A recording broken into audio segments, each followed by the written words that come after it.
ਮਨ ਵਸ ਆਵੈ ਨਾਨਕਾ ਜੇ ਪੂਰਨ ਕਿਰਪਾ ਹੋਏ।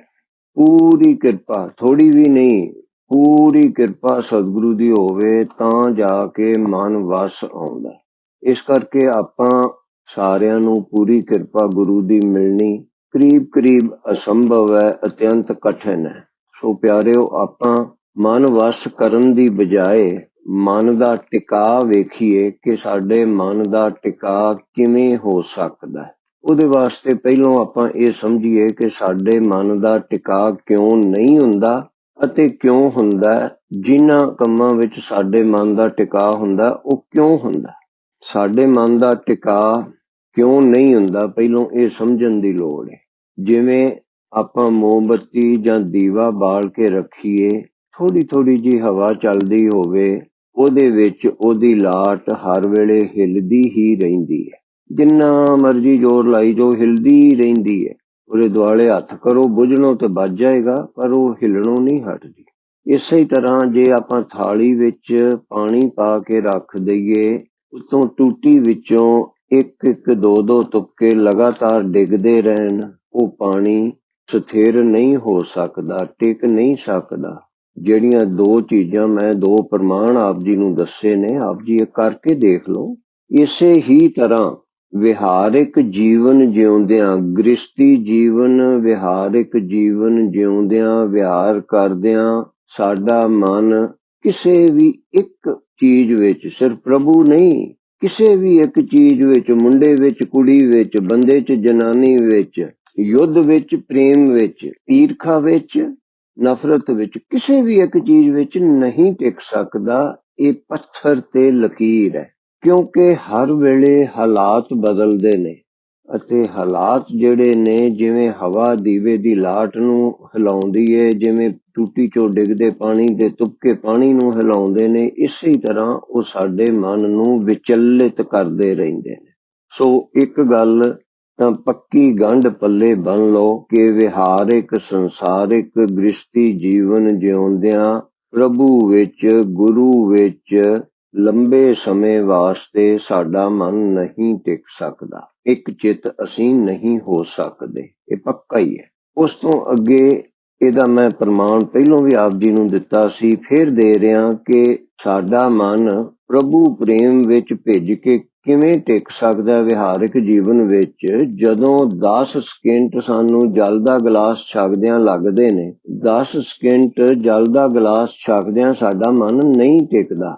ਦੇਖੋ, ਆਪ ਇਸ ਚੀਜ਼ ਦਾ ਤਜਰਬਾ ਕਰਕੇ ਵੇਖੋ, ਫਿਰ ਮੈਨੂੰ ਦੱਸਿਓ ਜੀ ਕਿ ਉਹਨਾਂ 10 ਸਕਿੰਟਾਂ 'ਚ ਆਪਾਂ ਕਿੰਨੀਆਂ ਹੀ ਚੀਜ਼ਾਂ ਸੋਚ ਜਾਂਦੇ ਹਾਂ। ਪਾਣੀ ਦਾ ਸਵਾਦ ਨਹੀਂ ਲੈਂਦੇ, ਹੋਰ ਹੀ 20 ਗੱਲਾਂ ਭੈੜੀਆਂ, 40 ਚੰਗੀਆਂ।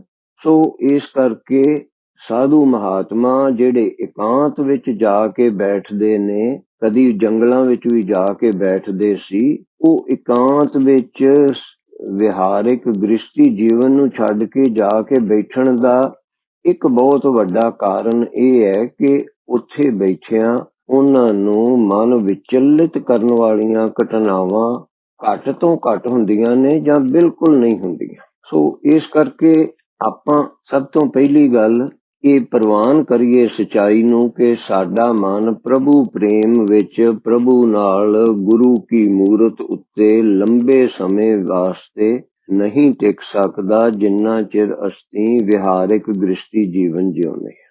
ਥੋੜੇ ਸਮੇਂ ਲਈ ਟਿਕ ਸਕਦਾ, ਥੋੜੇ ਸਮੇਂ ਲਈ, ਕਿੰਨੇ ਸਮੇਂ ਲਈ ਟਿਕਦਾ ਉਹ ਫਿਰ ਅੱਗੋਂ ਉਹਦੇ ਪਿੱਛੇ ਕਈ ਕਾਰਨ ਹੁੰਦੇ ਨੇ। ਕਿਸ ਦਿਨ ਕਿਸ ਤਰ੍ਹਾਂ ਦੇ ਸਾਡੇ ਹਾਲਾਤ ਨੇ ਉਹਦੇ ਅਨੁਸਾਰ। ਉਹਦੇ ਵਾਸਤੇ ਆਪਾਂ ਨੂੰ ਪ੍ਰਭੂ ਪ੍ਰੇਮ ਵਿੱਚ ਆਪਣਾ ਮਨ ਟਿਕਾਉਣ ਵਾਸਤੇ, ਗੁਰੂ ਦੇ ਮੂਰਤ ਉੱਤੇ ਆਪਣੀ ਸੁਰਤੀ ਟਿਕਾਉਣ ਵਾਸਤੇ ਮੈਂ ਢੰਗ ਫੇਰ ਦੱਸਾਂਗਾ। ਪਹਿਲੋਂ ਇਹ ਵੇਖੋ ਕਿ ਸਾਡਾ ਮਨ ਕਈਆਂ ਕੰਮਾਂ ਵਿੱਚ, ਕਈਆਂ ਚੀਜ਼ਾਂ ਵਿੱਚ ਕਾਫੀ ਖੁੱਭ ਜਾਂਦਾ ਤੇ ਕਈਆਂ ਵਿੱਚ ਨਹੀਂ ਖੁੱਭਦਾ। ਕਈਆਂ ਵਿੱਚ ਜ਼ਿਆਦਾ ਟਿਕਦਾ, ਲਗਾਤਾਰ ਪੱਕਾ ਉੱਥੇ ਵੀ ਨਹੀਂ ਟਿਕਦਾ, ਪਰ ਫਿਰ ਵੀ ਕਈਆਂ ਵਿੱਚ ਜ਼ਿਆਦਾ ਟਿਕਦਾ, ਕਈਆਂ ਵਿੱਚ ਘੱਟ ਟਿਕਦਾ। ਉਹ ਕਿਉਂ ਹੁੰਦਾ? ਅਤੇ ਜਦੋਂ ਤੋਂ ਸਾਡੇ ਕੋਲ ਟੈਲੀਵਿਜ਼ਨ, ਇੰਟਰਨੈਟ, ਮੋਬਾਈਲ ਇਹ ਆਏ ਨੇ, ਉਦੋਂ ਤੋਂ ਸਾਡਾ ਮਨ ਵਿਚਲਿਤ ਹੋਣਾ, ਬਹੁਤਾ ਸਮਾਂ ਵਿਚਲਿਤ ਹੋਣਾ ਵੱਧ ਗਿਆ। ਘਟਿਆ ਨਹੀਂ। ਜਿੱਥੇ ਇਹਨਾਂ ਚੀਜ਼ਾਂ ਨੇ ਸੁੱਖ ਸਹੂਲਤਾਂ ਦਿੱਤੀਆਂ ਨੇ, ਉੱਥੇ ਇਹਨਾਂ ਨੇ ਸਾਨੂੰ ਦੁੱਖ ਵੀ ਬੜੇ ਦਿੱਤੇ ਨੇ। ਆਪਾਂ ਨੂੰ ਗੁਸਲਖਾਨੇ 'ਚ ਵੀ ਨਹੀਂ ਟਿਕਣ ਦਿੰਦੇ, ਰੋਟੀ ਖਾਂਦਿਆਂ ਵੀ ਨਹੀਂ ਟਿਕਣ ਦਿੰਦੇ, ਸੁੱਤਿਆਂ ਨੂੰ ਵੀ ਨਹੀਂ ਟਿਕਣ ਦਿੰਦੇ। ਪੈਸੇ ਆਪਾਂ ਖਰਚਦੇ ਆ, ਪਰ ਇਹ ਸਾਡਾ ਨੌਕਰ ਇਹੋ ਜਿਹਾ ਕਿ ਸਾਨੂੰ ਜਦੋਂ ਜੀ ਕਰੇ ਉਦੋਂ ਹੀ ਹੁਕਮ ਦੇ ਕੇ ਉਠਾ ਲੈਂਦਾ, ਚੱਲ ਬਈ ਹਾਜ਼ਰ ਹੋ, ਕਰ ਗੱਲ। ਫਿਰ ਉਹਦੇ ਤੇ ਐਸੀਆਂ ਤਸਵੀਰਾਂ, ਐਸੇ ਸ਼ੇਅਰ ਲਿਖੇ ਆਉਂਦੇ ਨੇ, ਐਸੀਆਂ ਵੀਡੀਓ ਆਉਂਦੀਆਂ ਨੇ ਜਿਹੜੀਆਂ ਹਰ ਵੇਲੇ ਨਵੀਆਂ ਨਵੀਆਂ ਪੁੱਠੀਆਂ ਸਿੱਧੀਆਂ ਗੱਲਾਂ ਸਾਡੇ ਮਨ ਦੇ ਵਿੱਚ ਕੁਛ ਖੁਸ਼ੀ ਦੀਆਂ ਕੁਛ ਗਮੀ ਦੀਆਂ ਭਰਦੀਆਂ ਰਹਿੰਦੀਆਂ ਨੇ। ਉਹਦੇ ਕਰਕੇ ਵੀ ਸਾਡਾ ਮਨ ਵਿਚਲਿਤ ਹੁੰਦਾ, ਟਿਕਦਾ ਨਹੀਂ। ਸੋ ਜਿਨ੍ਹਾਂ ਨੂੰ ਮਨ ਟਿਕਾਉਣ ਦੀ ਇੱਛਾ ਹੋਵੇ, ਉਹਨਾਂ ਨੂੰ ਇਹਨਾਂ ਚੀਜ਼ਾਂ ਨੂੰ ਬਹੁਤ ਘਟਾਉਣ ਦੀ ਲੋੜ ਹੈ, ਅਤੇ ਉਹਦੇ ਕਰਕੇ ਵੇਖੋ ਉਹਦੇ ਨਾਲ ਕਾਫੀ ਲਾਭ ਹੋ ਸਕਦਾ। ਇਸ ਤੋਂ ਬਿਨਾਂ ਜਿਹੜੀ ਮੈਂ ਵਿਸ਼ੇਸ਼ ਗੱਲ ਦੱਸ ਰਿਹਾ ਸੀ ਕਿ ਕੁਝ ਕੰਮਾਂ ਵਿੱਚ, ਕੁਝ ਚੀਜ਼ਾਂ ਵਿੱਚ ਸਾਡਾ ਮਨ ਟਿਕਦਾ, ਬਾਕੀਆਂ ਨਾਲੋਂ ਵੱਧ ਟਿਕਦਾ। ਉਹ ਕਿਉਂ ਟਿਕਦਾ? ਇੱਕ ਕਾਰਨ ਹੁੰਦਾ ਕਿ ਉਹਦੇ ਵਿੱਚ ਉਸ ਚੀਜ਼ ਦੀ ਸਾਨੂੰ ਸਮਝ ਆਉਂਦੀ ਹੈ, ਤਾਂ ਉਹ ਸਾਨੂੰ ਚੰਗੀ ਲੱਗਦੀ ਹੈ। ਜਿਵੇਂ ਜੇ ਤੁਹਾਨੂੰ ਇੱਥੇ ਅੰਗਰੇਜ਼ੀ ਵਿੱਚ ਕੋਈ ਭਾਸ਼ਣ ਦੇਵੇ, ਉਹਦੀ ਸਮਝ ਨਹੀਂ ਆਉਣੀ, ਉਹਦੇ ਵਿੱਚ ਮਨ ਨਹੀਂ ਟਿਕੇਗਾ। ਪਰ ਉਹੋ ਹੀ ਭਾਸ਼ਣ ਜਦੋਂ ਪੰਜਾਬੀ 'ਚ ਦੇਵੇਗਾ, ਉਹਦੇ 'ਚ ਮਨ ਜ਼ਿਆਦਾ ਟਿਕ ਸਕਦਾ, ਸੰਭਾਵਨਾ ਬਣ ਜਾਂਦੀ ਹੈ। ਇਸੇ ਹੀ ਤਰ੍ਹਾਂ ਜਿਹੜਾ ਗੀਤ, ਜਿਹੜੀ ਕਹਾਣੀ ਆਪਾਂ ਨੂੰ ਆਪਣੇ ਨਾਲ ਰਲਦੀ ਮਿਲਦੀ ਜਾਪੇ, ਜਿਹਦੀ ਸਮਝ ਆਵੇ, ਉਹਦੇ ਵਿੱਚ ਮਨ ਜ਼ਿਆਦਾ ਟਿਕਦਾ। ਜਿਹਦੀ ਨਾ ਸਮਝ ਆਵੇ, ਉਹਦੇ 'ਚ ਨਹੀਂ ਟਿਕਦਾ। ਭਾਸ਼ਾ ਦਾ ਫਰਕ, ਜਿਹੜੀ ਚੀਜ਼ ਦੀ ਸਮਝ ਆ ਜਾਵੇ ਉਸ ਦਾ ਫਰਕ। ਇਸੇ ਹੀ ਤਰ੍ਹਾਂ ਕੁਝ ਖਾਸ ਚੀਜ਼ਾਂ ਹੁੰਦੀਆਂ ਨੇ, ਕੁਝ ਖਾਸ ਐਸੀਆਂ ਕਹਾਣੀਆਂ, ਐਸੀਆਂ ਕਵਿਤਾਵਾਂ ਨੇ ਜਿਹੜੀਆਂ ਹਰ ਇੱਕ ਦੇ ਮਨ ਨੂੰ ਛੋਹ ਜਾਂਦੀਆਂ ਨੇ, ਪਰੰਤੂ ਉਹ ਕਿਸ ਸਮੇਂ ਤੇ ਕਿੰਨਾ ਕੁ ਛੋਹੰਦੀਆਂ ਨੇ, ਇਹ ਫਿਰ ਅੱਗੋਂ ਵੱਖੋ ਵੱਖਰੇ ਹਰ ਮਨੁੱਖ ਦੇ ਹਾਲਾਤ ਹੁੰਦੇ ਨੇ। ਜਿਵੇਂ ਯੁੱਧ ਵੇਲੇ ਵੀਰ ਰਸ ਦੀਆਂ ਕਵਿਤਾਵਾਂ ਮਨ ਨੂੰ ਛੋਹੰਦੀਆਂ ਨੇ, ਚੰਗੀਆਂ ਲੱਗਦੀਆਂ, ਪਰ ਉਹੋ ਹੀ ਕਵਿਤਾਵਾਂ, ਉਹੋ ਹੀ ਕਹਾਣੀਆਂ ਵੀਰ ਰਸ ਦੀਆਂ ਪ੍ਰੇਮ ਦੇ ਸਮੇਂ ਚੰਗੀਆਂ ਨਹੀਂ ਲੱਗਦੀਆਂ। ਇਸ ਕਰਕੇ ਵੱਖੋ ਵੱਖਰੇ ਸਮੇਂ ਤੇ ਕੁਝ ਕਹਾਣੀਆਂ, ਕੁਝ ਕਵਿਤਾਵਾਂ, ਕੁਝ ਪੁਸਤਕਾਂ, ਕੁਝ ਨਾਟਕ ਜਾਂ ਫਿਲਮਾਂ ਜੋ ਵੀ ਆਪਾਂ ਟੀਵੀ ਤੇ ਵੇਖਦੇ ਆ, ਉਹ ਚੀਜ਼ਾਂ ਦੇ ਵੱਖੋ ਵੱਖਰੇ ਸਮੇਂ ਤੇ ਉਹਨਾਂ ਵਿੱਚ ਸਾਡਾ ਮਨ ਜ਼ਿਆਦਾ ਟਿਕਦਾ, ਜਿਸ ਤਰ੍ਹਾਂ ਦੀ ਸਾਡੇ ਮਨ ਦੀ ਅਵਸਥਾ ਉਸ ਵੇਲੇ ਦੀ ਬਣੀ ਹੁੰਦੀ ਹੈ, ਅਤੇ ਜਿੰਨੀ ਕੁ ਸਾਨੂੰ ਉਹਦੀ ਸਮਝ ਆਉਂਦੀ ਹੈ, ਉਹਦੇ ਅਨੁਸਾਰ ਉਹਦੇ ਵਿੱਚ ਮਨ ਟਿਕਦਾ। ਪਰ ਇਹਦੇ ਵਿੱਚ ਅੱਗੋਂ ਫਿਰ ਇੱਕ ਚੀਜ਼ ਦਾ ਫਰਕ ਪੈਂਦਾ, ਜਿਸ ਚੀਜ਼ ਦਾ ਅਸੀਂ ਆਪਣੇ ਕੰਨਾਂ ਦਾ, ਅੱਖਾਂ ਦਾ ਜਾਂ ਕਿਸੇ ਵੀ ਰੂਪ ਵਿੱਚ ਆਪਣੇ ਪੰਜਾਂ ਗਿਆਨ ਇੰਦਰੀਆਂ ਦਾ ਸਵਾਦ ਬਣਾ ਲਈਏ, ਉਹ ਵੀ ਚੀਜ਼ ਸਾਨੂੰ ਚੰਗੀ ਲੱਗਣ ਲੱਗ ਪੈਂਦੀ ਹੈ, ਤੇ ਉਹਦੇ ਵਿੱਚ ਵੀ ਸਾਡਾ ਮਨ ਟਿਕਦਾ ਹੈ। ਕਈ ਚੀਜ਼ਾਂ ਦਾ ਸਾਡੀ ਜੀਭ ਦਾ ਸਵਾਦ ਜਨਮ ਤੋਂ ਹੀ ਬਣਿਆ ਹੁੰਦਾ, ਜਿਸ ਤਰ੍ਹਾਂ ਮਿੱਠੇ ਦਾ ਹੁੰਦਾ, ਕਿਉਂਕਿ ਮਿੱਠੇ ਦੀ ਸਰੀਰ ਨੂੰ ਲੋੜ ਹੈ ਸ਼ਕਤੀ ਦੇਣ ਵਾਸਤੇ, ਪ੍ਰਕਿਰਤੀ ਨੇ ਸਾਡਾ ਸਵਾਦ ਬਣਾਇਆ ਹੋਇਆ। ਬਾਕੀ ਚੀਜ਼ਾਂ ਦਾ ਸਵਾਦ ਸਾਨੂੰ ਹੌਲੀ ਹੌਲੀ ਬਣਾਇਆ ਜਾਂਦਾ ਹੈ। ਇਸੇ ਤਰ੍ਹਾਂ ਤੁਸੀਂ ਜੇ ਵਿਚਾਰ ਕਰਕੇ ਦੇਖੋਗੇ ਕਿ ਜੀਵਨ ਦੇ ਵਿੱਚ ਕਈ ਚੀਜ਼ਾਂ ਸ਼ੁਰੂ 'ਚ ਤੁਹਾਨੂੰ ਸਵਾਦ ਨਹੀਂ ਸੀ ਲੱਗਦੀਆਂ, ਅੱਜ ਸਵਾਦ ਲੱਗਣ ਲੱਗ ਪਈਆਂ ਨੇ। ਕਈ ਸਵਾਦ ਲੱਗਦੀਆਂ ਸੀ, ਹੁਣ ਸਵਾਦ ਲੱਗਣੋਂ ਹਟ ਗਈਆਂ ਨੇ। ਸੋ ਅਸੀਂ ਆਪਣਾ ਨਵਾਂ ਸਵਾਦ ਬਣਾਉਨੇ ਆ, ਉਹਦੇ ਪਿੱਛੇ ਵੀ ਕਈ ਕਾਰਨ ਨੇ, ਪਰ ਨਵਾਂ ਸਵਾਦ ਬਣਾਇਆ ਜਾਂਦਾ ਅਤੇ ਪੁਰਾਣਾ ਸਵਾਦ ਹਟ ਜਾਂਦਾ, ਜਾਂ ਉਹਨੂੰ ਵੀ ਲਗਾਤਾਰ ਰੱਖਿਆ ਜਾਂਦਾ। ਇਸੇ ਤਰ੍ਹਾਂ ਉਹ ਕੰਨਾਂ ਦਾ ਵੀ ਸਵਾਦ ਹੈ, ਅੱਖਾਂ ਦਾ ਵੀ ਸਵਾਦ ਹੈ, ਪੰਜਾਂ ਗਿਆਨ ਇੰਦਰੀਆਂ ਦਾ ਹੀ ਸਵਾਦ ਹੈ, ਕੇਵਲ ਰਸਨਾ ਦਾ ਹੀ ਨਹੀਂ। ਸੋ ਆਪਾਂ ਜਿਸ ਚੀਜ਼ ਤੇ ਅਭਿਆਸ ਕਰਾਂਗੇ, ਉਹਦਾ ਅਸੀਂ ਸਵਾਦ ਬਣਾ ਸਕਦੇ ਹਾਂ ਬਹੁਤ ਹੱਦ ਤੱਕ।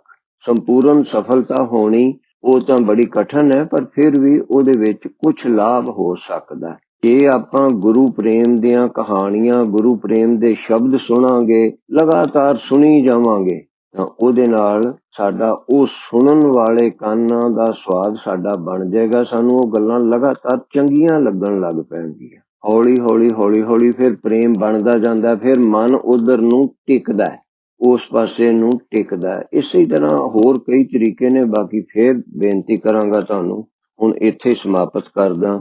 ਸਤਿ ਸ੍ਰੀ ਅਕਾਲ। ਸਾਰੇ ਹੀ ਆਖੋ ਧੰਨ ਸਤਿਗੁਰੂ ਬਾਲਕ ਸਿੰਘ। ਸਿੱਖ ਵੀਰੋ, ਸਿੱਖੀ ਕੇਵਲ ਬਾਹਰਲੇ ਸਰੂਪ ਨਾਲ ਨਹੀਂ ਹੈਗੀ, ਕੇਸ ਦਾੜੀ ਨਾਲ ਵੀ ਨਹੀਂ ਹੈਗੀ, ਸਿੱਖੀ ਤਾਂ ਸ਼ਰਧਾ ਨਾਲ ਹੈ।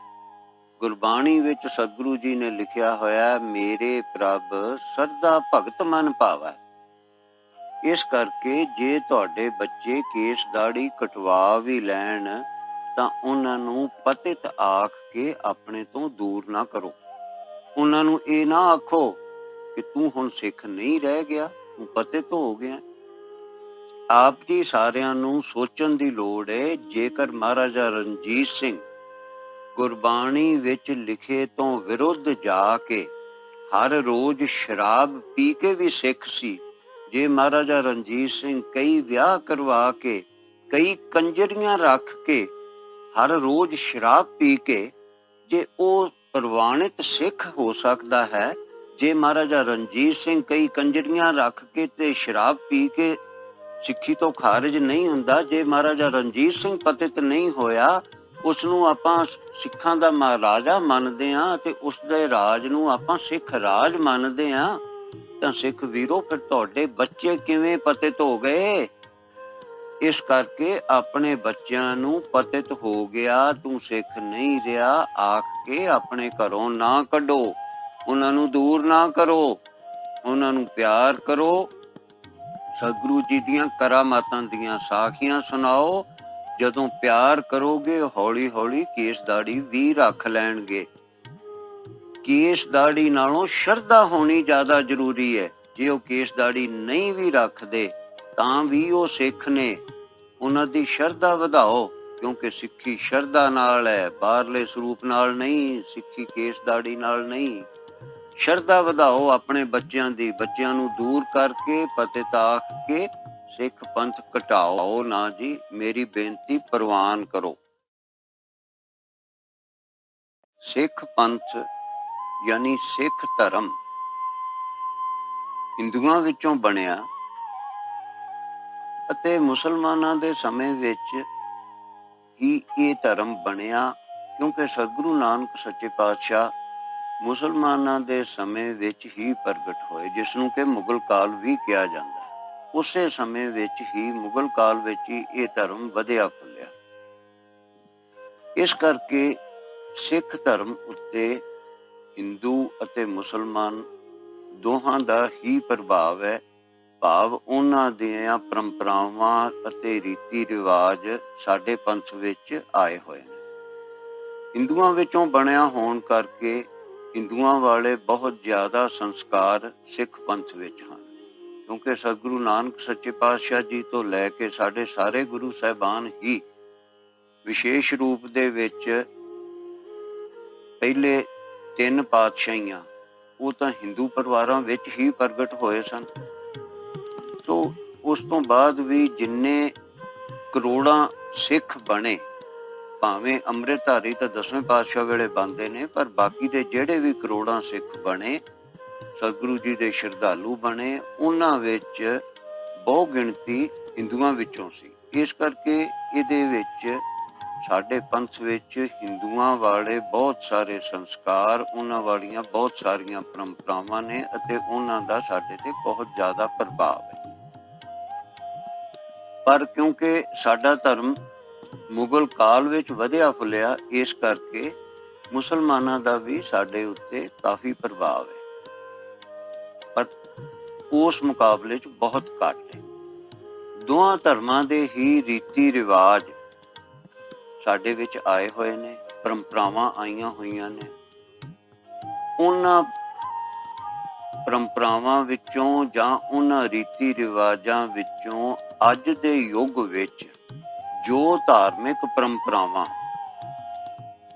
ਜੋ ਗੁਰਬਾਣੀ ਅਨੁਸਾਰ ਵੀ ਸਾਰਥਕ ਹੋਣ, ਜੋ ਯੁਕਤੀ ਸੰਗਤ ਹੋਣ, ਤਰਕ ਸੰਗਤ ਹੋਣ, ਉਹ ਪਰੰਪਰਾਵਾਂ ਆਪਾਂ ਨੂੰ ਰੱਖ ਲੈਣੀਆਂ ਚਾਹੀਦੀਆਂ ਨੇ।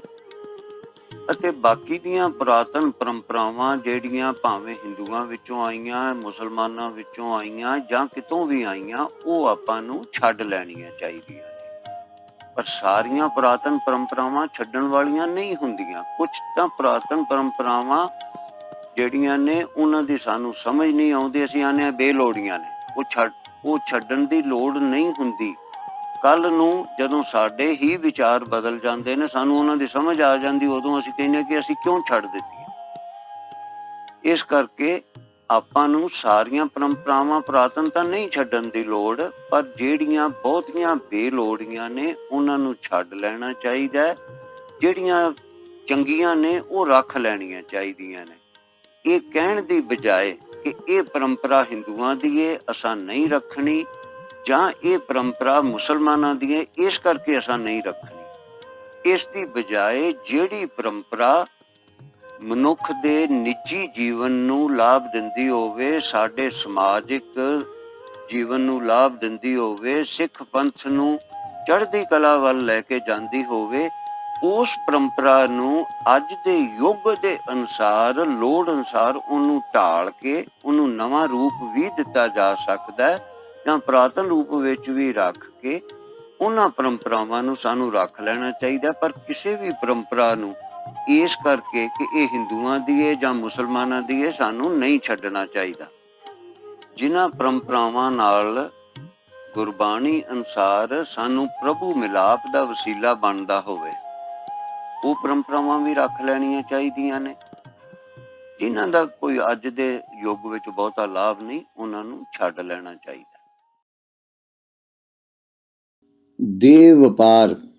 ਦੇਹ ਵਪਾਰ ਯਾਨੀ ਕਿ ਇਸਤਰੀਆਂ ਦਾ ਖਰੀਦਣਾ ਵੇਚਣਾ, ਇਸ ਗੱਲ ਨੂੰ ਲੈ ਕੇ ਮੀਡੀਆ ਵਿੱਚ ਬਹੁਤ ਜ਼ਿਆਦਾ ਚਰਚਾ ਚੱਲਦੀ ਰਹਿੰਦੀ ਹੈ। ਮੁੱਖ ਰੂਪ ਦੇ ਵਿੱਚ ਜਿਹੜੇ ਵਿਕਸਿਤ ਦੇਸ਼ ਹਨ, ਯਾਨੀ ਕਿ ਅਮੀਰ ਡਿਵੈਲਪਡ ਕੰਟਰੀ ਹਨ, ਉਹ ਬਹੁਤ ਜ਼ਿਆਦਾ ਰੌਲਾ ਪਾਉਂਦੇ ਨੇ ਕਿ ਬਹੁਤ ਗਲਤ ਕੰਮ ਹੈ। ਪਰ ਸੋਚਣ ਦੀ ਲੋੜ ਹੈ, ਉਹਨਾਂ ਦੇ ਦੇਸ਼ਾਂ ਵਿੱਚ ਇਹ ਗਲਤ ਕੰਮ ਨਹੀਂ ਹੁੰਦਾ। ਜਿਹੜੇ ਵਿਕਸਿਤ ਦੇਸ਼ ਨੇ ਉਹ ਕਿਉਂ ਕੁੜੀਆਂ ਖਰੀਦਦੇ ਨੇ, ਇਹ ਵੀ ਸੋਚਣ ਦੀ ਲੋੜ ਹੈ ਕਿ ਇਹ ਦੇਹ ਵਪਾਰ ਹੁੰਦਾ ਕਿਉਂ ਹੈ। ਕਿਉਂਕਿ ਸਾਡੇ ਸਮਾਜ ਵਿੱਚ ਵੇਸ਼ਿਆਵਿਰਤੀ ਘਰ ਕਰ ਚੁੱਕੀ ਹੈ, ਤੇ ਵੇਸ਼ਿਆਵਿਰਤੀ ਕਰਨ ਵਾਸਤੇ ਪਹਿਲੋਂ ਕੋਠੇ ਹੁੰਦੇ ਸਨ, ਜਾਂ ਅੱਜ ਕੱਲ੍ਹ ਆਧੁਨਿਕ ਸਮੇਂ ਵਿੱਚ ਉਹਨਾਂ ਦਾ ਨਾਮ ਬਦਲ ਕੇ ਡਾਂਸਿੰਗ ਬਾਰ ਜਾਂ ਪੱਬ, ਜਿੱਥੇ ਕੁੜੀਆਂ ਨਚਾਈਆਂ ਜਾਂਦੀਆਂ ਨੇ। ਅਤੇ ਕਈ ਥਾਵਾਂ ਤੇ ਤਾਂ ਬਿਲਕੁਲ ਅਲਫ ਨੰਗੇ ਸ਼ੋਅ ਕੀਤੇ ਜਾਂਦੇ ਨੇ, ਜਿੱਥੇ ਲੜਕੀਆਂ ਨੂੰ ਅਲਫ ਨੰਗੀਆਂ ਕਰਕੇ ਨਚਾਇਆ ਜਾਂਦਾ ਹੈ ਅਤੇ ਕੁਝ ਲੜਕੇ ਉਹਨਾਂ ਨਾਲ ਸੰਭੋਗ ਕਰਦੇ ਨੇ ਸਭ ਦੇ ਸਾਹਮਣੇ। ਇਹ ਸਾਰੀ ਗੱਲ ਦਾ ਮਤਲਬ ਕੀ ਹੈ? ਇਹਦਾ ਮਤਲਬ ਇਹ ਹੈਗਾ ਕਿ ਇਹ ਸਾਰਾ ਕੁਝ ਅਮੀਰ ਲੋਕਾਂ ਨੂੰ, ਜਿਨ੍ਹਾਂ ਕੋਲ ਚਾਰ ਪੈਸੇ ਨੇ, ਉਹਨਾਂ ਨੂੰ ਪ੍ਰਸੰਨ ਕਰਨ ਵਾਸਤੇ ਉਹਨਾਂ ਇਸਤਰੀਆਂ ਨੂੰ ਮਜਬੂਰ ਕੀਤਾ ਜਾਂਦਾ ਤੇ ਪੈਸੇ ਦੇ ਕੇ ਉਹਨਾਂ ਤੋਂ ਨੰਗੇ ਨਾਚ ਜਾਂ ਨਿਰਤਕਾਰੀਆਂ ਕਰਵਾਈਆਂ ਜਾਂਦੀਆਂ ਨੇ, ਅਤੇ ਉਹਨਾਂ ਤੋਂ ਅਮੀਰਾਂ ਦੀ ਕਾਮ ਇੱਛਾ ਪੂਰੀ ਕਰਵਾਈ ਜਾਂਦੀ ਹੈ। ਉਹ ਇਸਤਰੀਆਂ ਕੁੜੀਆਂ ਕੌਣ ਹੁੰਦੀਆਂ ਹਨ? ਉਹ ਗਰੀਬਾਂ ਤੋਂ ਖਰੀਦੀਆਂ ਹੋਈਆਂ ਕੁੜੀਆਂ ਹਨ, ਜਿਨ੍ਹਾਂ ਨੂੰ ਅਮੀਰ ਖਰੀਦਦੇ ਨੇ। ਉਹਨਾਂ ਨੂੰ ਇਸ ਤਰ੍ਹਾਂ ਦੇ ਲਾਰੇ ਲਾਏ ਜਾਂਦੇ ਨੇ ਕਿ ਅਸੀਂ ਤੁਹਾਨੂੰ ਇੰਨੀ ਤਨਖਾਹ ਦੇਵਾਂਗੇ, ਤੂੰ ਉੱਥੇ ਇਹ ਕੰਮ ਕਰੇਂਗੀ, ਇਹ ਕੰਮ ਕਰੇਂਗੀ, ਤੇ ਬਾਅਦ ਵਿੱਚ ਉਹਨਾਂ ਨੂੰ ਦੂਸਰੇ ਦੇਸ਼ਾਂ 'ਚ ਲਿਜਾ ਕੇ ਕੰਮ ਹੋਰ ਕਰਵਾਏ ਜਾਂਦੇ ਨੇ, ਗਲਤ ਕੰਮ ਕਰਵਾਏ ਜਾਂਦੇ ਨੇ, ਅਤੇ ਉਹਨਾਂ ਨੂੰ ਇਹ ਕਿਹਾ ਜਾਂਦਾ ਕਿ ਜੇ ਤੂੰ ਬੋਲੇਗੀ ਤਾਂ ਤੇਰੇ ਮਾਪਿਆਂ ਨੂੰ ਮਾਰ ਦਿਆਂਗੇ। ਇਸ ਕਰਕੇ ਜਿੰਨਾ ਚਿਰ ਕੋਠੇ, ਵੇਸ਼ਿਆਵਿਰਤੀ, ਡਾਂਸਿੰਗ ਪੱਬ, ਨੰਗੇ ਸ਼ੋਅ ਆਦਿ ਇਸ ਤਰ੍ਹਾਂ ਦੇ ਪੈਸੇ ਦੇ ਕੇ ਕਾਮ ਇੱਛਾ ਪੂਰੀ ਕਰਨ ਵਾਲੀ ਪ੍ਰਥਾ ਸਾਡੇ ਸਮਾਜ ਵਿੱਚ ਚੱਲਦੀ ਰਹੇਗੀ, ਜਿਹਦਾ ਨਾਮ ਤੇ ਰੂਪ ਬਦਲ ਜਾਂਦਾ ਹੈ, ਪਰ ਗੱਲ ਤਾਂ ਉਹ ਹੀ ਰਹਿੰਦੀ ਹੈ ਨਾ। ਜਿੰਨਾ ਚਿਰ ਇਹ ਪ੍ਰਥਾ ਚੱਲਦੀ ਹੈ, ਜਿੰਨਾ ਚਿਰ ਸਾਡੀ ਸੋਚ ਇਹ ਹੈ, ਉਹਨਾਂ ਚਿਰ ਦੇਹ ਵਪਾਰ ਨਹੀਂ ਰੁਕ ਸਕਦਾ। ਔਰ ਦੇਹ ਵਪਾਰ ਸਿਰਫ ਕੁੜੀਆਂ ਦਾ ਹੀ ਨਹੀਂ ਹੁੰਦਾ, ਇੱਥੋਂ ਤੱਕ ਕਿ ਕੂਲੇ ਜਵਾਨ ਮੁੰਡਿਆਂ ਨੂੰ ਵੀ ਖਰੀਦਿਆ ਵੇਚਿਆ ਜਾਂਦਾ ਤੇ ਉਹਨਾਂ ਨਾਲ ਗੁਦਾ ਭੋਗ ਕੀਤਾ ਜਾਂਦਾ। ਇਹ ਵੀ ਕੰਮ ਕਈ ਥਾਵਾਂ ਤੇ ਚੱਲਦਾ, ਪਰ ਇਹ ਕਰਦਾ ਕੌਣ ਹੈ? ਪੈਸੇ ਵਾਲੇ ਕਰਦੇ ਨੇ ਨਾ। ਗਰੀਬ ਵਿਚਾਰੇ ਨੇ ਇਹ ਕੰਮ ਕਿੱਥੋਂ ਕਰਨੇ ਹੁੰਦੇ ਨੇ? ਗਰੀਬ ਤੇ ਆਪਣੇ ਮੁੰਡੇ ਕੁੜੀਆਂ ਵੇਚਦੇ ਨੇ, ਜਾਂ ਉਹ ਆਪ ਵੇਖ ਕੇ ਇਹ ਕਸ਼ਟ ਸਹਿੰਦੇ ਨੇ। ਇਸ ਕਰਕੇ ਸਾਨੂੰ ਲੋੜ ਹੈ, ਸਭ ਤੋਂ ਪਹਿਲਾਂ ਅਸੀਂ ਆਪਣੀ ਸੋਚ ਨੂੰ ਸਹੀ ਕਰੀਏ ਤੇ ਇਸ ਪ੍ਰਥਾ ਨੂੰ ਬੰਦ ਕਰੀਏ, ਤਾਂ ਹੀ ਦੇਹ ਵਪਾਰ ਨੂੰ ਰੋਕਿਆ ਜਾ ਸਕਦਾ। ਨਹੀਂ ਤੇ ਰੌਲਾ ਜ਼ਰੂਰ ਪਾਇਆ ਜਾ ਸਕਦਾ, ਦੇਹ ਵਪਾਰ ਨੂੰ ਰੋਕਿਆ ਨਹੀਂ ਜਾ ਸਕਦਾ। ਹਰ ਮਨੁੱਖ ਆਪਣੇ ਸੁਖ ਲਈ ਹੀ ਸਦਾ ਯਤਨ ਕਰਦਾ ਹੈ। ਸੁਖ ਸਹੂਲਤ ਆਪਣੇ ਤੋਂ ਤਗੜੇ ਨਾਲ ਜੁੜ ਕੇ ਉਸ ਤਗੜੇ ਦੀ ਸਹਾਇਤਾ ਨਾਲ ਹੀ ਮਿਲ ਸਕਦੀ ਹੈ। ਸੁਖ ਸਹੂਲਤਾਂ ਸਾਨੂੰ ਪੈਸੇ ਅਤੇ ਪਦਵੀ ਨਾਲ ਪ੍ਰਾਪਤ ਹੁੰਦੀਆਂ ਹਨ। ਹਰ ਮਨੁੱਖ ਇਸੇ ਕਰਕੇ ਹੀ ਪੈਸੇ ਤੇ ਪਦਵੀ ਦੇ ਪਿੱਛੇ ਹੈ। ਪੰਜਾਬੀ ਦੀ ਕਹਾਵਤ ਹੈ, ਸਭ ਸੇ ਬੜਾ ਰੁਪਈਆ ਨਾ ਬਾਪੂ ਨਾ ਭਈਆ। ਜੇ ਕੋਈ ਪ੍ਰਭੂ ਭਗਤੀ ਕਰਦਾ ਹੈ, ਉਹ ਵੀ ਆਪਣੀ ਸੁੱਖ ਸਹੂਲਤ ਵਾਸਤੇ ਧਾਰਨ ਕਰਦਾ, ਕਿਉਂਕਿ ਉਹਦੇ ਮਨ ਵਿੱਚ ਇਹ ਗੱਲ ਬਿਠਾਈ ਗਈ ਹੈ, ਪ੍ਰਭੂ ਭਗਤੀ ਕਰੇਗਾ ਤਾਂ ਤੇਰੇ ਸਾਰੇ ਕੰਮ ਸਵਰ ਜਾਣਗੇ। ਇਹਨਾਂ ਗੱਲਾਂ ਨੂੰ ਧਿਆਨ 'ਚ ਰੱਖਦਿਆਂ ਕੋਈ ਮਨੁੱਖ ਗੁਰੂ ਧਾਰਨ ਕਰਦਾ ਜਾਂ ਗੁਰੂ ਦੀ ਸੇਵਾ ਕਰਦਾ ਜਾਂ ਪ੍ਰਭੂ ਭਗਤੀ ਕਰਦਾ। ਕਦੀ ਆਪਣੇ ਤੋਂ ਤਗੜੇ ਨਾਲ ਟਕਰਾ ਕੇ ਕਿਸੇ ਨੂੰ ਸੁੱਖ ਨਹੀਂ ਮਿਲਿਆ।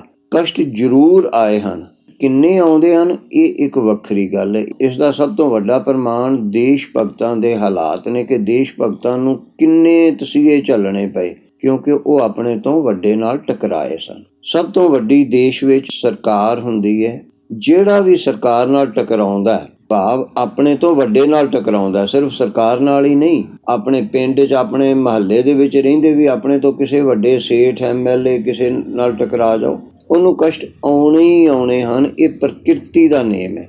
ਇਹ ਮੈਨੂੰ ਨਹੀਂ ਪਤਾ ਕਿ ਇਹ ਪ੍ਰਕਿਰਤੀ ਦਾ ਨਿਯਮ ਸਾਨੂੰ ਕਿਉਂ ਨਹੀਂ ਕੋਈ ਦੱਸਦਾ। ਇਸ ਕਰਕੇ ਇਹ ਪ੍ਰਕਿਰਤੀ ਦਾ ਨਿਯਮ ਮੈਂ ਆਪਣੇ ਅਨੁਭਵ ਤੋਂ ਦੱਸ ਰਿਹਾ। ਜੋ ਕਸ਼ਟ ਆ ਰਹੇ ਨੇ ਜਾਂ ਆਉਂਦੇ ਨੇ ਕਿਸੇ ਨੂੰ ਵੀ ਕਿਸੇ ਆਪਣੇ ਤੋਂ ਤਗੜੇ ਨਾਲ ਟਕਰਾਉਣ ਕਰਕੇ, ਅਸੀਂ ਜੇ ਆਖੀਏ ਕਿ ਇਹ ਤਾਂ ਤੇਰੀ ਕਿਸਮਤ ਵਿੱਚ ਹੀ ਲਿਖਿਆ ਸੀ, ਪਰ ਜੇ ਕਿਸਮਤ ਵਿੱਚ ਲਿਖਿਆ ਸੀ ਜਾਂ ਨਹੀਂ ਸੀ ਲਿਖਿਆ, ਸਾਡੇ 'ਚੋਂ ਕਿਹਨੇ ਪੜ੍ਹਿਆ ਸੀ? ਜਿਸ ਰੂਪ ਦੇ ਵਿੱਚ ਮੈਂ ਦੱਸ ਰਿਹਾ, ਨਾ ਕਿਸੇ ਨੇ ਪੜ੍ਹਿਆ ਤੇ ਨਾ ਦੱਸਿਆ। ਜਦੋਂ ਕੋਈ ਘਟਨਾ ਵਾਪਰ ਜਾਂਦੀ ਹੈ, ਬਾਅਦ ਵਿੱਚ ਕਹਿ ਦਿੱਤਾ ਕਿ ਤੂੰ ਇਹ ਮਾੜਾ ਕਰਮ ਕੀਤਾ ਸੀ, ਇਸ ਕਰਕੇ ਤੈਨੂੰ ਆ ਕਸ਼ਟ ਆਏ ਨੇ। ਪਤਾ ਨਹੀਂ ਕਿਸੇ ਨੇ ਉਹ ਮਾੜਾ ਕਰਮ ਕੀਤਾ ਸੀ ਕਿ ਨਹੀਂ ਸੀ ਕੀਤਾ, ਪਰ ਜਿਹੜਾ ਸਪਸ਼ਟ ਮਾੜਾ ਕਰਮ ਉਹਨੇ ਕੀਤਾ ਹੈ, ਆਪਣੇ ਤੋਂ ਤਗੜੇ ਨਾਲ ਟਕਰਾਇਆ, ਪ੍ਰਤੱਖ ਹੈ ਕਿ ਉਹਦੇ ਕਰਕੇ ਉਹਨੂੰ ਕਸ਼ਟ ਆਏ ਨੇ। ਇਹਦੇ ਨਾਲ ਹੀ ਇੱਕ ਹੋਰ ਗੱਲ ਵੀ ਸਾਨੂੰ ਸਮਝਣ ਦੀ ਲੋੜ ਹੈ ਕਿ ਅਤਿਆਚਾਰ ਕੌਣ ਕਰਦਾ? ਅਤਿਆਚਾਰ ਤਗੜਾ ਕਰਦਾ। ਮਾੜੇ ਨੇ ਕੀ ਅਤਿਆਚਾਰ ਕਰਨਾ ਹੁੰਦਾ? ਜਦੋਂ ਤਗੜਾ ਅਤਿਆਚਾਰ ਕਰਦਾ, ਕੋਈ ਨਾ ਕੋਈ ਯੋਧਾ ਉੱਠ ਕੇ ਉਹਦੇ ਨਾਲ ਟਕਰਾ ਜਾਂਦਾ। ਕੋਈ ਅਤਿਆਚਾਰੀਆਂ ਦੇ ਵਿਰੁੱਧ ਖੜੇ ਹੋਣਾ ਹੀ ਚਾਹੀਦਾ ਹੈ ਤੇ ਉਹਨਾਂ ਨਾਲ ਟਕਰਾਉਣਾ ਚਾਹੀਦਾ ਜੋ ਨਾ ਹਟਣ। ਜੋ ਮੈਂ ਦੱਸ ਰਿਹਾ ਇਹ ਪ੍ਰਕਿਰਤੀ ਦੇ ਨਿਯਮ ਨੇ ਅਤੇ ਇਹ ਜੀਵਨ ਦੇ ਵਿੱਚ ਸਪਸ਼ਟ ਸਾਨੂੰ ਦਿਸਦੇ ਨੇ। ਇਹਦੇ ਵਿੱਚ ਕਿਸੇ ਗ੍ਰੰਥ ਨੂੰ, ਸ਼ਾਸਤਰ ਨੂੰ ਫੋਲਣ ਦੀ ਲੋੜ ਨਹੀਂ। ਸੋ ਇਸ ਕਰਕੇ ਪੈਸਾ ਤੇ ਪਦਵੀ ਅਤੇ ਤਗੜੇ ਦੇ ਨਾਲ ਮਿਲ ਕੇ ਰਹਿਣਾ, ਭਾਵੇਂ ਉਹ ਕਿੰਨਾ ਵੀ ਮਾੜੇ ਕਰਮ ਕਰਨ ਵਾਲਾ ਹੋਵੇ, ਇਹਨਾਂ ਤਿੰਨਾਂ ਚੀਜ਼ਾਂ ਨਾਲ ਹੀ ਸੁੱਖ ਸਹੂਲਤ ਮਿਲ ਸਕਦੀ ਹੈ, ਜੇ ਅਸੀਂ ਸੁੱਖ ਸਹੂਲਤ ਲੈਣੀ ਹੈ। ਤੇ ਜੇ ਅਸੀਂ ਅਤਿਆਚਾਰੀਆਂ ਨੂੰ ਅਤਿਆਚਾਰ ਕਰਨੋਂ ਹਟਾਉਣਾ ਹੈ ਤੇ ਟਕਰਾਉਣਾ ਪਏਗਾ, ਕਸ਼ਟ ਵੀ ਆਉਣਗੇ। ਇਹ ਚੀਜ਼ਾਂ ਆਪਣੇ ਧਿਆਨ ਵਿੱਚ ਕਰਕੇ ਕਿਰਪਾ ਕਰਕੇ ਯਾਦ ਕਰ ਲਓ, ਕਦੀ ਕੰਮ ਆਉਣਗੇ। ਸਾਧ ਸੰਗਤ ਜੀ, ਆਪ ਜੀ ਨੇ ਕਦੀ ਇਹ ਵਿਚਾਰਿਆ ਕਿ ਸਿੱਖਾਂ ਦਾ ਲੰਗਰ ਜਗਤ ਪ੍ਰਸਿੱਧ ਹੁੰਦਿਆਂ ਹੋਇਆਂ ਫਿਰ ਵੀ ਸਾਡਾ ਪੰਥ ਕਿਉਂ ਘਟ ਰਿਹਾ? ਦੂਰ ਦੂਰ ਤੋਂ ਲੋਕ ਗੁਰਦੁਆਰੇ ਲੰਗਰ ਛਕਣ ਆਉਂਦੇ ਨੇ, ਗੈਰ ਸਿੱਖ ਵੀ ਆਉਂਦੇ ਨੇ, ਗੋਰੇ ਆਉਂਦੇ ਨੇ। ਦੂਸਰੇ ਪਾਸੇ ਸਾਡਾ ਪੰਥ ਦਿਨੋਂ ਦਿਨ ਘਟ ਰਿਹਾ ਹੈ। ਕਿਉਂ? ਕਿਉਂਕਿ ਅਸੀਂ ਉਹ ਲੰਗਰ ਨਹੀਂ ਲਾਇਆ ਜਿਸ ਲੰਗਰ ਦੀ ਅੱਜ ਲੋੜ ਸੀ। ਉਹ ਲੰਗਰ ਹੈ ਵਿਦਿਆ ਦਾ ਲੰਗਰ। ਆਪਾਂ ਉਹ ਲੰਗਰ ਨਹੀਂ ਲਾਇਆ।